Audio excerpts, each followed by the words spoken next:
حضور اکرم صلی اللہ علیہ وآلہ وسلم نے وحی کے رک جانے کے زمانے کے حالات بیان فرماتے ہوئے کہا کہ ایک روز میں چلا جا رہا تھا کہ اچانک میں نے آسمان کی طرف ایک آواز سنی اور میں نے اپنا سر آسمان کی طرف اٹھایا۔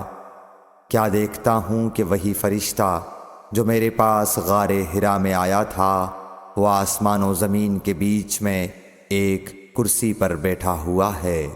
میں اس سے ڈر گیا اور گھر آنے پر میں نے پھر کمبل اوڑھنے کی خواہش ظاہر کی۔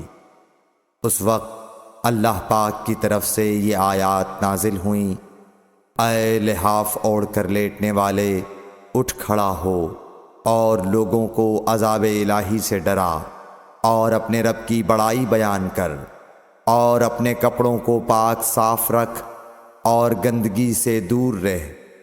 اس کے بعد وہی تیزی کے ساتھ پے در پے آنے لگی۔ صحیح بخاری حدیث نمبر 4۔